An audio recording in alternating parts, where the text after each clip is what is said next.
2000년의 기독교 역사 속에 다양한 일들이 일어났습니다. 교회가 어디로부터 시작했고 또 어떤 과정을 통해서 오늘 여기까지 왔는가를 우리가 잘 알아야 합니다. 1세기에 세워졌던 교회들은 만만치 않았을 것입니다. 오늘의 우리의 교회와는 많이 다르죠. 역사가들에 의하면 첫 3세기 동안 기독교는 다양한 형태의 박해를 받아왔습니다. 이제 우리가 소아시아 7교를 살펴봐도 이제 그런 현주소를 보게 되는데요. 우리는 지난번 살펴봤던 에베소교회는 진리를 지켜내고 또 세속화로부터 싸우면서 잘 이렇게 세워진 교회였지만 세월이 흐르면서 변질되고 처음 사랑을 잃어버림으로 주님으로부터 책망을 받고 내가 촛대를 옮겨버리겠다, 이제 그렇게 통첩을 받은 에베소교회의 안타까운 모습을 보았습니다. 자, 오늘은 스무나 교회 다음 줄과 걸쳐서 살펴보려는데요. 이 스무나 교회는 지역적으로는 에베소와 그렇게 멀지 않은 거리에 있었습니다. 자, 그런데 우리가 이 스무나 교회를 살펴봐야 되는 이유 중에 하나는 이 스무나 교회는 칭찬만 받은 교회예요. 에베소의 이 소아시아의 7교회들은 대부분 칭찬도 받았지만 책망도 받고 또 어떤 교회는 책망만 받았던 교회들이 있습니다. 대부분은 책망과 칭찬을 같이 받았는데 스무나 교회는 유일하게 책망이 없습니다. 칭찬만 받은 교회입니다. 여러분, 주님으로부터 칭찬만 받은 교회, 이거 대단한 거 아니겠습니까? 저는 오늘 우리 교회가 그런 교회가 되기를 축원합니다. 자, 칭찬하신 내용이 오늘 9절에 있습니다. 내가 내 환난과 궁핍을 알거니와 내가 부유한 자, 실상은 내가 부유한 자니라. 자칭 유대인이라 하는 자들의 비방도 알거니와 실상은 유대인이 아니요 사탄의 회당이라. 스무나 교회에 대해서 주님이 내가 안다. 주님이 아시는 게 세 가지가 나옵니다. 스무나 교회가 겪었던 환난, 그리고 두 번째는 궁핍, 그리고 세 번째는 유대인으로부터 받았던 비방을 안다 그랬습니다. 주님이 인정하시는 세 가지는 서로 연결이 되어 있는데, 첫 번째는 스무나 교회가 환난을 잘 이겨냈다는 겁니다. 여러분, 스무나 교회가 있던 시대, 그 시대는 가장 기독교에 대한 박해가 심하게 일어났던 시대입니다. 물론 기독교가 이렇게 번성하는 그 시기이기도 하지만 맞바람이 큰 것이죠. 기독교의 빠른 성장이 로마 제국의 위협이 되었습니다. 그러니까 교회를 없애기 위한 혹독한 핍박이 이제 몰려온 것이죠. 여러분, 오늘도 마찬가지, 교회가 가만히 있으면 별일이 없습니다. 교회가 강력하게 일어나면 핍박이 오게 돼 있죠. 자, 그때는 그리스도인이라는 것 때문에 핍박을 받았습니다. 요즘 교회 등록하는 것과는 전혀 다른 것입니다. 예수를 믿겠다라고 하는 선택을 하는 순간 환난이 찾아왔습니다. 그래서 초대교회 시대의 고난은 신자의 표지다. 신자 이퀄 고난이에요. 이게 고난은 그냥 살아가면서 우리가 겪는 고난을 말하지 않습니다. 신자이기 때문에, 그리스도의 이름 때문에 겪는 고난. 특별한 어떤 행동을 해서가 아니고 그리스도인이라는 신분 때문에 미움을 당하는 것입니다. 이것은 특별히 그 시대의 황제 숭배와 연관이 있습니다. 그 시대는 로마의 통치 아래에 많은 나라들이 들어있기 때문에 그 로마의 통치에 있는 것은 구석구석 지방까지 이 로마 황제에 대한 숭배, 우리는 로마의 황제의 덕으로 삽니다. 로마의 황제가 주이십니다. 왕입니다. 신격화되어 있는 그 로마의 황제에 대한 이 숭배를 거부하는 집단은 살아남을 수가 없는 거예요. 그런데 그리스도인들이 황제를 숭배하지 않는다는 이 이야기들을 이방인이 아니고 유대인들이 밀고를 이제 했습니다. 그래서 다양한 핍박을 받은 것이죠. 자, 박해와 투옥, 또 처형, 다양한 형태로 강제로 재산을 빼앗아가는 것들, 이런 핍박이 가해지면 그 시대의 핍박을 면할 수 있는 길은 딱 하나입니다. 배교하는 것입니다. 타협을 하는 거죠. 타협을 거부하면 순교를 당해야 되는 시대.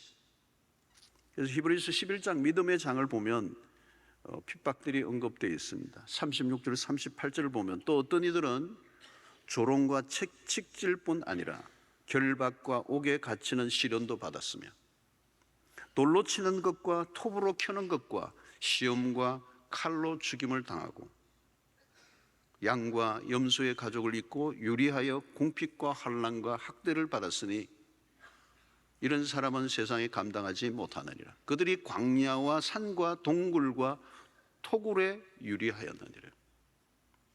우리 앞선 세대들이 믿음을 지켜내기 위해서 이렇게 살았다는 거예요. 그래서 많은 사람들은 그것이 너무 힘들어 믿음을 떠나 배교의 길을 걷기도 했습니다. 그런데 스무나 교회 성도들은 이 핍박 속에서 믿음을 지켜냈다는 거죠. 어쩌면 오늘 같은 세상에서는 의아해할 수 있습니다. 그러나 1세기를 살아갔던 초기 그리스도인들에게 이것은 매우 자연스러운 것입니다. 사실 우리 한국도 우리의 복음의 초기 그리고 6.25 동란을 전후한 공산당에 의해서 기독교인들이 무참하게 죽는 순교의 역사들은 우리 한국 사회에 많이 남아 있습니다. 한국교회가 지금도 이렇게 버텨내는 것은 우리의 믿음의 앞선 세대의 이 순교의 피해 헌신들이 배경에 깔려 있는, 우리가 잘나서 오늘 여기에 있지 않습니다. 이 핍박의 그리스도인들을 죽이는 방식은 참으로 다양했습니다. 어떻게 하면 고통 속에서 끝까지 그 목숨이 끊어지지 않고 고통을 당하며 죽게 할 것인가? 그것도 사실 십자가도 그런 방식이죠. 그래서 10대의 박해기라고 있었습니다. 이 10대 로마의 박해기에는 이 포악한 황제들이 자신의 기분 전환용으로 그리스도인들을 처참하게 죽이는 그런 일들을 행한 것이죠. 자, 우리가 잘 아는 초대교회 대표적인 순교자 중에 한 사람이 폴리갑이라는 감독입니다. 사도 요한의 제자요, 또 요한이 죽은 다음에 이 스무나 교회의 감독이 된 분이 바로 폴리갑 감독입니다. 그는 주후 155년 폴리갑의 나이 86세에 화형을 당하여 죽습니다. 역시 예수를 부인하며 살려주겠다는 회유가 계속되었습니다. 그러나 폴리갑을 죽는 것을 선택했습니다. 스무나의 한 관료는 이 나이 많고 허약한 폴리갑을 어떻게 해서라도 살려주려고 애를 썼습니다. 제안을 하게 한마디만 해라. 오직 가이사, 황제가 주다. 이 한마디만 해라. 그러면 살려주겠다. 그때 폴리갑이 한 말은 유명합니다. 내가 한평생 그리스도를 섬겨오는 가운데 단 한 번도 그리스도는 나를 부인하신 적이 없다. 근데 어떻게 내가 그 주님을 부인할 수가 있겠는가? 불로 태워 죽이겠다는 위협을 하자 폴리갑의 대답은 총독께서 위협하시는 불은 기껏해야 1시간 동안 타오르다가 곧 꺼질 것입니다. 불로 그를 살을 때 폴리갑은 유명한 기도를 드립니다. 오 주님이시여, 오늘 이때까지 나를 귀히 보시니 웬 은혜입니까? 제가 이 순교자의 반열의 소원이 나를 받아 주시옵소서. 성도 여러분, 핍박은 우리 시대와는 어울리지 않습니다. 오늘날 예수 믿는 것 때문에 노골적인 핍박은 없습니다. 전도한다고 누가 법적 제재하는 사람도 없습니다. 얼마나 좋은 시대를 살고 있는지 모르겠습니다.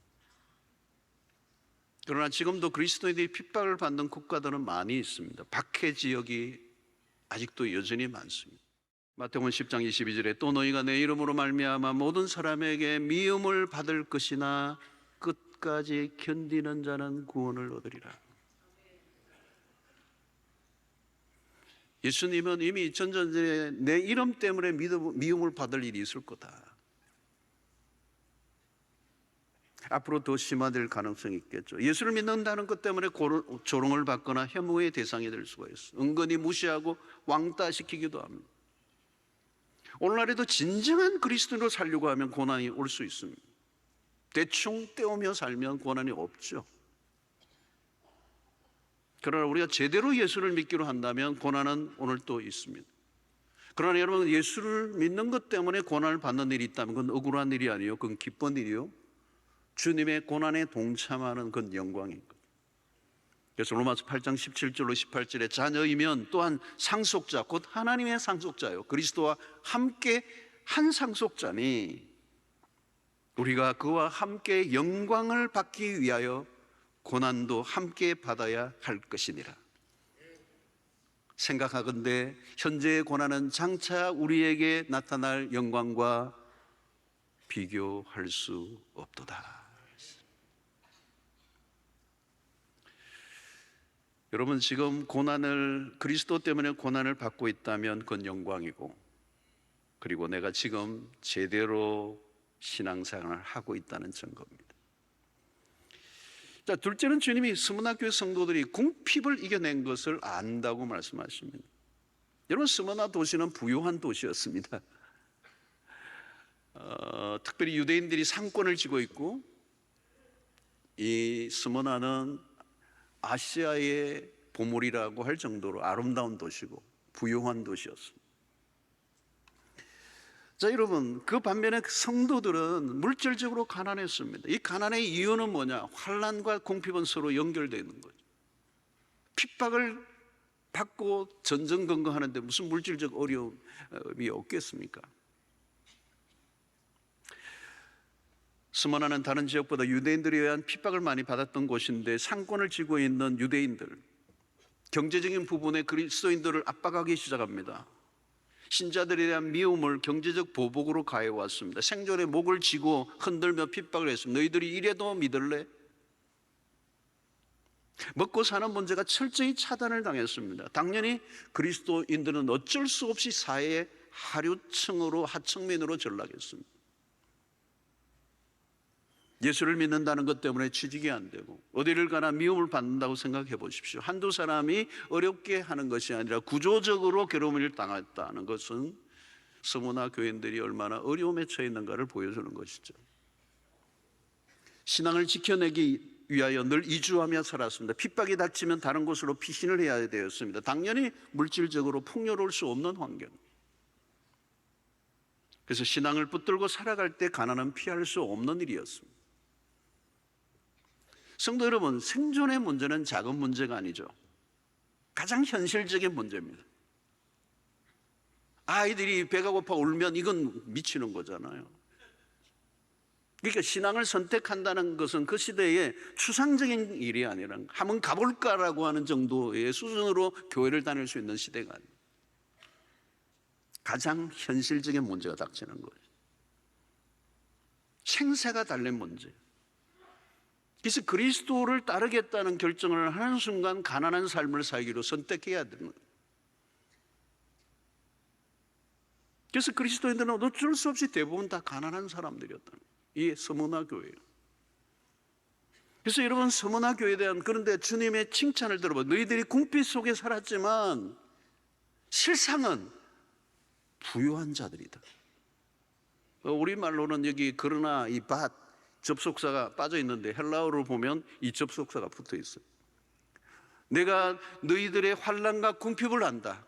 그러나 너희들이 부유한 자다. 물질적으로는 가난했지만 영적으로는 부유한 자다. 이건 라우디게아 교회와는 정반대예요. 라우디게아 교회 성도들은 나는 부자라 여겼지만 주님이 보시기에는 그들은 헐벗은 자들이었어요.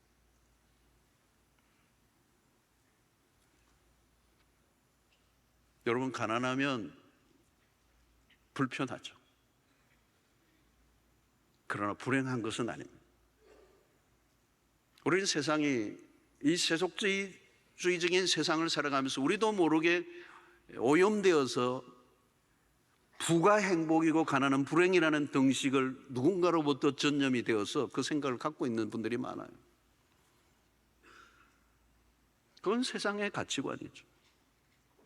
물질적 풍요가 삶의 행복을 보장하나요?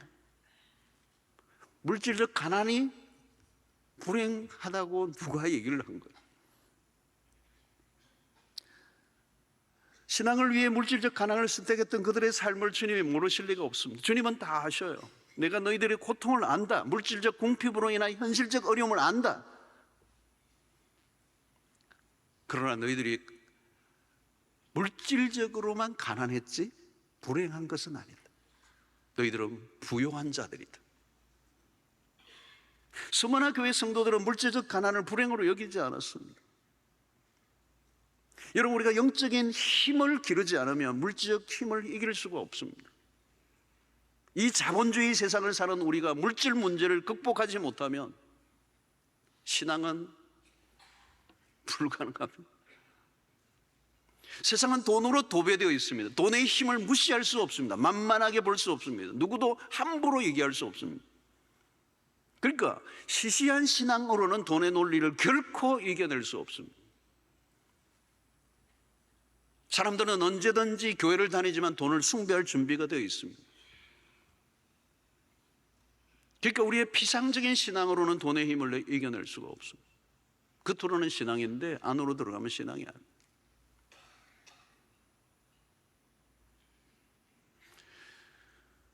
기본적인 필요를 채우는 일은 당연한 일입니다. 그러나 자칫하면 물질의 논리에 끌려다닙니다.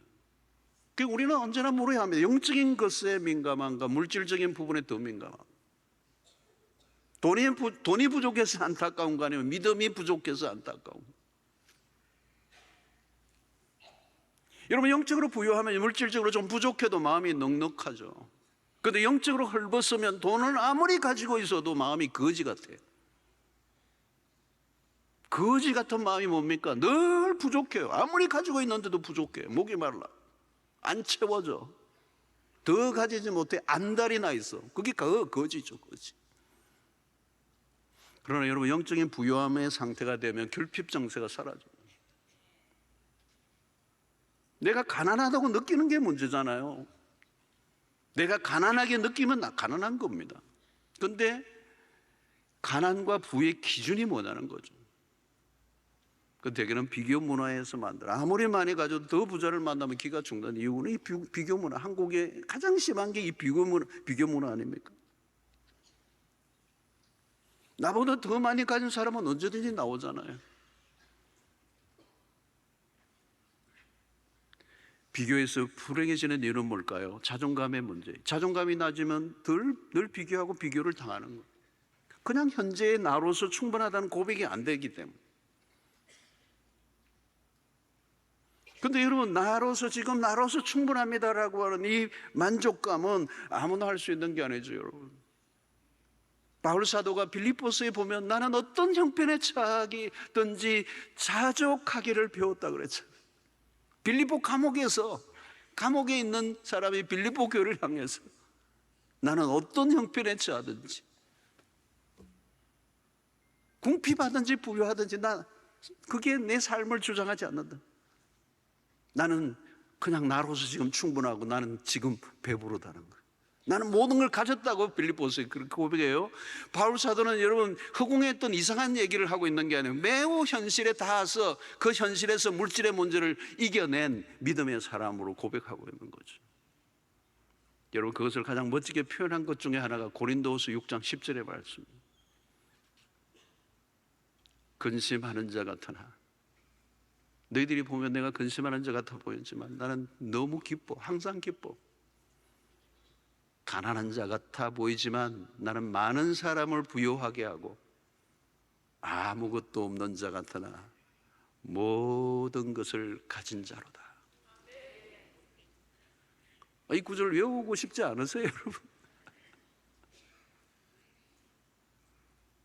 외우기 너무 길면 끝에만 외우세요. 아무것도 없는 자 같으나 모든 것을 가진 자로다. 여러분, 어떻게 이런 고백을 할 수가 있습니까? 이렇게 살게 하는 힘은 하나님으로부터 나온다는 거죠. 하나님이 함께 하니까 그 환경을 이길 힘을 주시고, 하나님과 함께 가까이 하니까 내 삶에 기쁨이 오고 평강이 오고 자유함이 오고 행복감이 오는 거예요. 왜? 그 행복과 기쁨과 만족은 위로부터 오는 거지 물질로부터 오는 게 아니기 때문에 그렇다.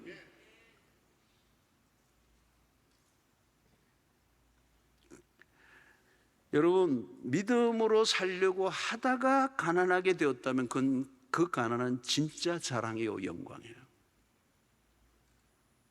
믿음의 양심을 지키려고 하다가 물질적 손해를 본 것, 그 영광입니다. 여러분, 신자이기 때문에 거짓말을 못 하잖아요. 이 세상이 얼마나 거짓으로 가득합니까?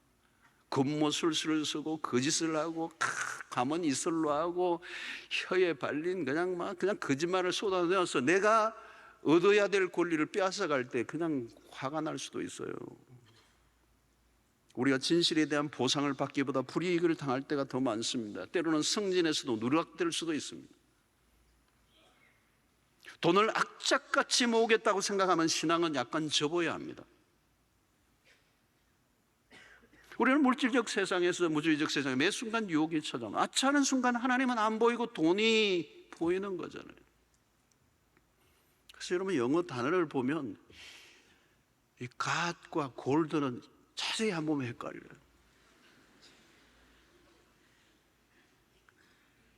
L자를 살짝 희미하게 하면 가시고, 하나님이 잘 안 보여. 요즘 금값도 또 올랐다며.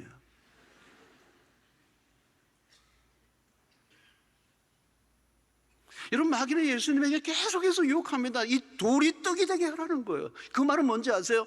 너가 현실적인 존재가 되라는 거예요. 현실을 보라는 거예요. 이 40일 금식하고 배가 굶주려 있는 사람에게 돌이 떡이 되게 하는 것처럼 현실적이고 홀깃한 얘기가 어디 있겠어요, 여러분. 적당히 믿어. 적당히 해. 너만 믿냐? 아무개는 뭐 교회 누구라는데 그래 안 하더라. 무엇 때문에 그렇게 어렵게 살려고 하냐? 여러분, 핍박도 참 힘들지만요, 물질적 가난도 힘든 일이에요. 믿음의 길을 걸어가지 못하고 흔들어대는 것들이 많은 거죠. 스무나 교회 성도들은 이 핍박과 궁핍을 이겨냈다는 거예요.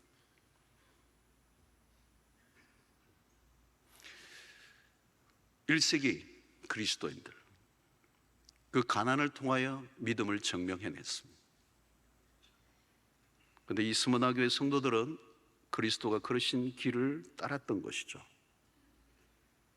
승리의 길. 눈으로 보면 실패처럼 보이지만 주님이 거셨던 그 길을 걸어갔던 스무나 교회의 성도들은 주님의 칭찬을 받을 만했습니다.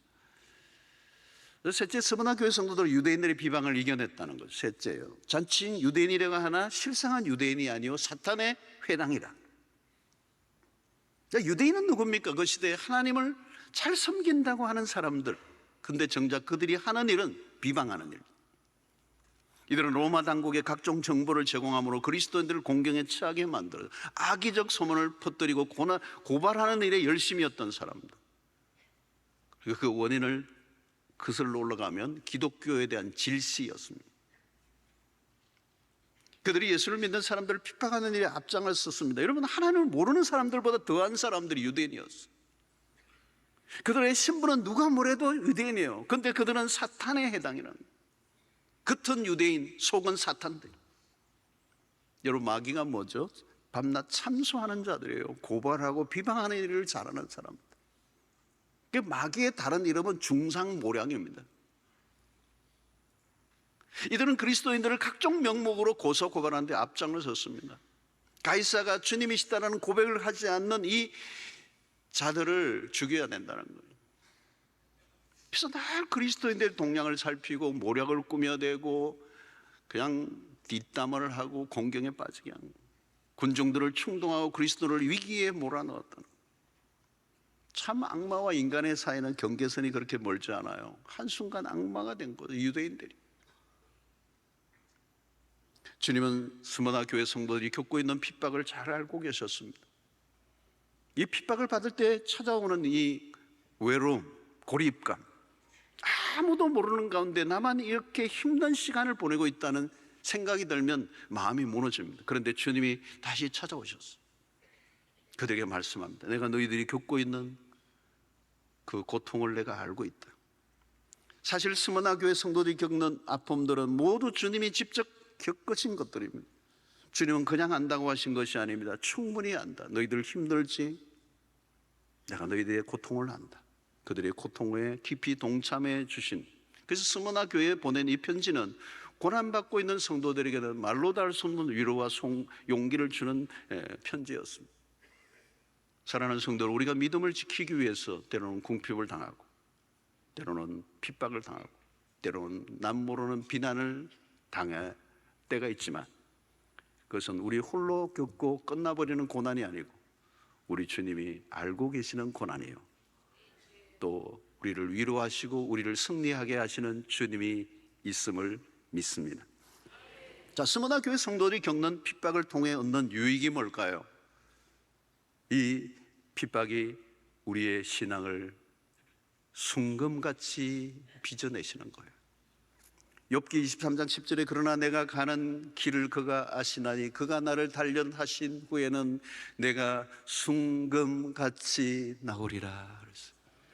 여러분, 우리 신앙에는요 불순물이 자꾸 생겨요. 신앙생활을 하다 보면 나도 모르게 내 신앙에 찌꺼기가 생겨요. 불순물이 생겨요. 순수하지 못할 때가 많아요. 잘 안 보이죠, 여러분? 근데 불 속에 집어넣고 나면요 불순물이 꽉 있어요. 그때 순금이 되는 거예요. 시련과 고난을 통하여 믿음이 단련되는 겁니다. 역사를 보면 핍박기를 통하여 기독교는 꽃을 피웠어요. 핍박을 통하여 교회는 더 강력해져요. 교회도 마찬가지, 개인도 마찬가지. 오늘 여러분들 안에 핍박이 있고 시련이 있고 고통이 있다면 하나님께서 나를 더 아름답게 정금 같게 빚어내시려는 하나님의 손길인 줄로 믿습니다.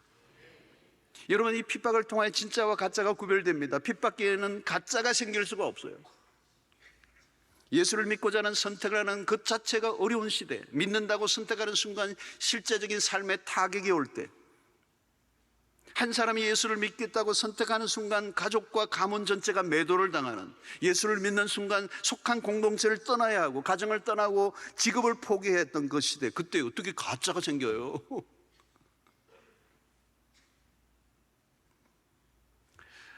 여러분, 기독교가 핍박기가 끝이 나는 때가 와요. 언제요? AD 313년이에요.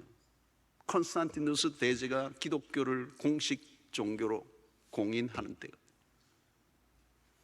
그러니까 핍박기를 거쳐서 313년 기독교가 국교화되면서부터 무슨 일이 나요? 기독교가 꽃을 피워요? 기독교의 변질이 시작됩니다.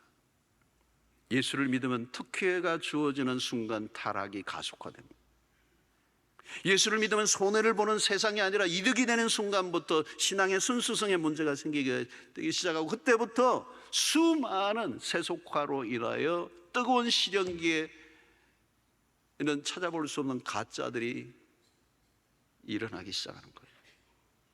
여러분, 핍박이 사라지고 평안의 때가 되면 가짜들이 대량 양산됩니다. 평신도든 목회자는 할 것 없습니다. 신자가 되는데 어려움이 없고 혜택이 주어지면 변질은 불가피한 것입니다. 여러분, 핍박은 달갑지 않지만 우리의 신앙을 위해서는 유익합니다. 어려운 시기를 지나보기 전에는 누가 예수님을 사랑하는지, 참된 믿음을 갖고 있는지 알 길이 없습니다. 개인의 신앙도 어려운 시기를 통과하면서 그분의 신앙이 확인되는 거예요. 고난과 시련은 신앙의 리트머스 시험지와 같습니다. 한국교회가 지금 좀 어려운 시기를 맞고 있습니다. 코로나 팬데믹을 지나면서 좀 더 가속화되고 있습니다. 그래서 이 위기에 대한 염려의 소리도 많지만 저는 또 다르게 생각이 돼요. 어려운 시기가 오면 올수록 기독교는 더 단단해지고,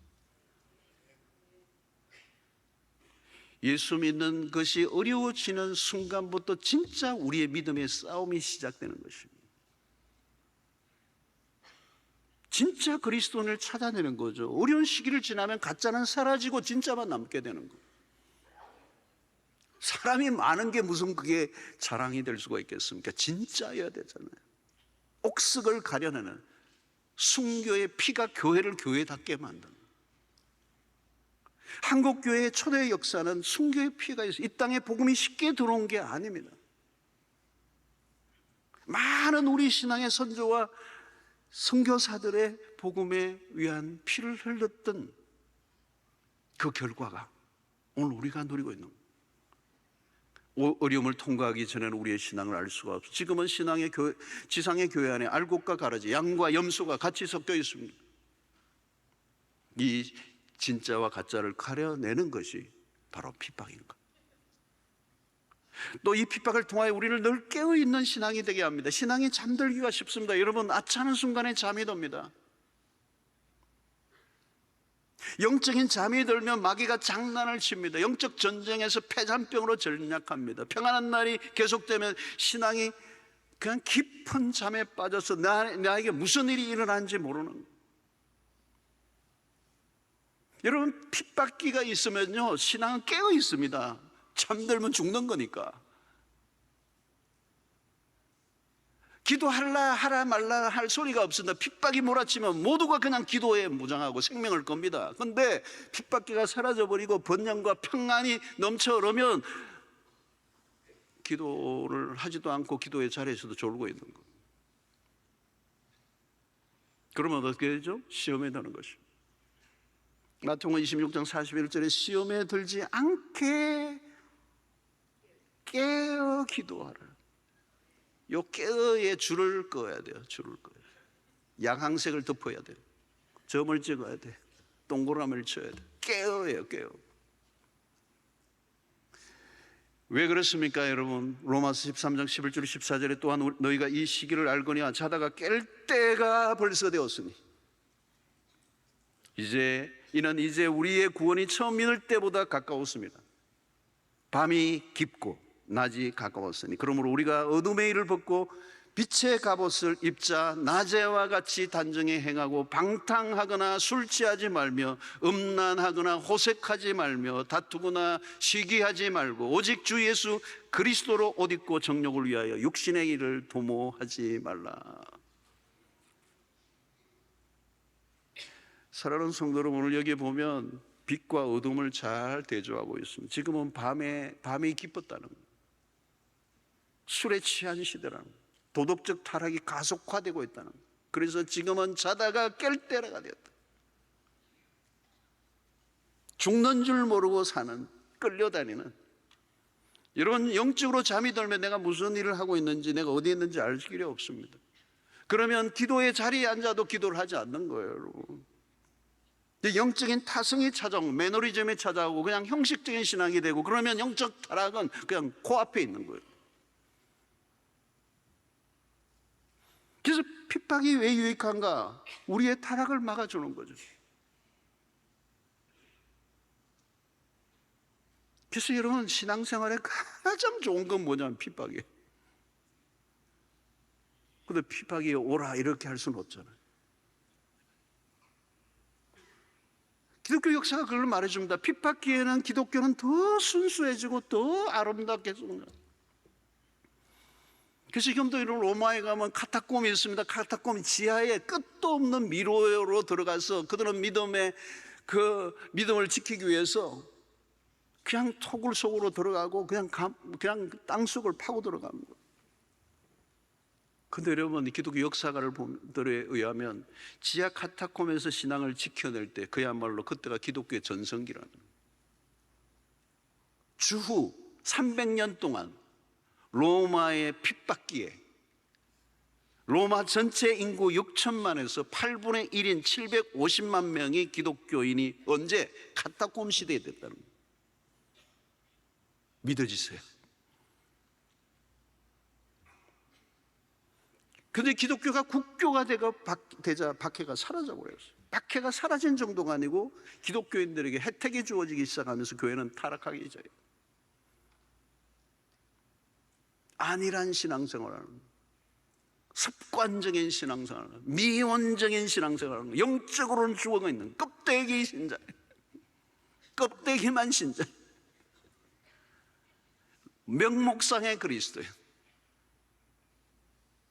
사이비 그리스도인들, 나이롱 신자들, 사쿠라들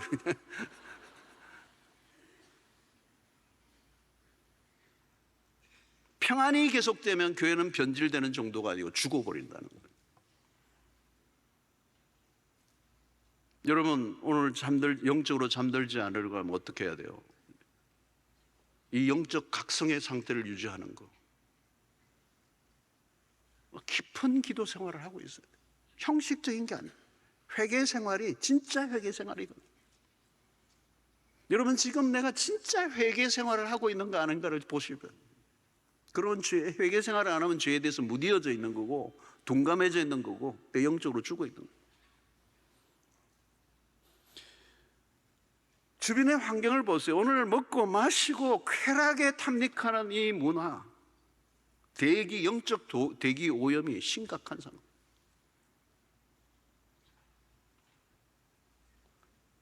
사랑하는 성도 여러분, 스무나 교회 성도들은 이 환난과 궁핍과 비방에서 이겨냈습니다. 주님이 그들을 칭찬하셨습니다. 어떻게 보면 스무나 교회는 오늘 우리의 현실과는 동떨어진 모습이라고 할 수 있습니다. 1세기 고난 속에서 치열하게 신앙을 지켜온 그들과 우리는 너무 현실적으로 갭이 큽니다. 고난받는 교회, 그 가운데 신앙을 지켜냈던 스무나 교회 성도들, 우리가 얼마나 우리는 그리스도 이름 때문에 고난을 받는다라고는 얘기가 너무 생소한 시대를 살고 있는 거예요. 과연 우리의 신앙은 검증된 신앙일까? 지금도 여러분 신앙을 버리라는 유혹은 계속되고 있어요. 나는 어떤 어려움이 와도 변절하지 않고 끝까지 신앙을 지킬 수 있는가? 그렇다면 신앙을 지키려고 할 때 찾아오는 불이익과 부당한 대우를 받아들일 수 있는가? 주님과 우리 사이를 갈라놓으려는 수많은 시도 앞에서 내가 주님만에게만 충성할 수 있는가? 그래서 스무나 교회를 향한 주님의 칭찬은 이 충성이라는 단어입니다. 이건 다음 주에 우리가 살펴볼 텐데, 핍박과 가난 속에서 믿음을 지켜낸 이유가 뭐냐? 누구에게 충성할 거냐는 거죠. 그 시대 로마의 황제에게, 그리고 물질에 무릎을 꿇는, 나는 오직 예수 그리스도에게만 충성을 다하겠다는 이 고백. 오늘도 여전히 우리는 누구를 예배할 것인가, 어디에 무릎을 꿇을 것인가, 무엇을 추종할 것인가, 무엇을 따라갈 것인가, 내 생명을 어디에 걸 것인가. 우리는 조금만 힘들어도 포기하고 싶어집니다. 고난받는 거 싫어요. 좀 더 편안하게 살고 싶은 이 인간의 욕망을 꺾기는 쉽지 않아요. 변질은 생각보다 빨리 일어납니다. 우리는 매일 우상숭배의 유혹에 시달립니다. 내가 하나님이다, 나를 섬겨라, 손짓하는 무수한 것들과 싸워야 합니다. 그리고 한 분을 배신하는 순간 세상의 잡다한 것들의 종이 되어야 합니다. 주님을 놓치는 순간 세상의 모든 것들이 벌떼처럼 달려듭니다. 성도 여러분, 신앙생활 하는 거 쉽지 않습니다. 이 시대의 정신을 거부하고 세상과 다른 방향으로 가는 거 쉽지 않습니다. 무수한 공격이 들어옵니다. 사단이 우리를 그대로 내버려 두지 않습니다. 때로는 위협하고 때로는 회유를 합니다. 쉬운 길을 가라고, 고난을 피하라고. 사랑하는 성도 여러분, 매일매일 우리는 치열한 이 싸움의 전선에 놓여 있습니다. 작은 유혹에서부터 승리를 경험할 수 있게 되기를 축원합니다. 고난을 통하여 믿음이 검증됩니다. 여러분은 검증된 믿음을 가지고 있습니까? 믿음으로 물질 문제를 한번 통과해 보신 적이 있습니까? 내가 신앙 때문에 이 물질의 문제를 뛰어넘어 본 겁니다. 내 물질의 손해를 입었지만 내가 이 신앙 때문에 그 물질의 손해를 경험해 본 적이 있습니다. 믿음으로 핍박을 이겨내 본 적이 있습니까? 여러분, 검증된 믿음이 아니면 어쩌면 그건 가짜 믿음입니다. 검증된 믿음은 행위를 통하여 증명되어야 합니다. 1세기와 다른 상황이에요. 그러나 여전히 믿음의 검증은 절실히 요구됩니다. 내 믿음은 진짜인가? 여러분, 지금 예수 믿는 것 때문에 힘든 게 있으세요? 제대로 가고 있는 거예요. 가짜 신앙으로는 이 시대를 버틸 수 없습니다. 주님의 칭찬을 받는 신자로 죽도록 충성했던 스무나 교회 성도들처럼 한 분 주님만을 섬기기 위해서 우리의 삶을 걸 때 주님은 우리의 고난도 궁핍도 우리의 삶의 환경도 상황도 이기게 하실 줄로 믿습니다.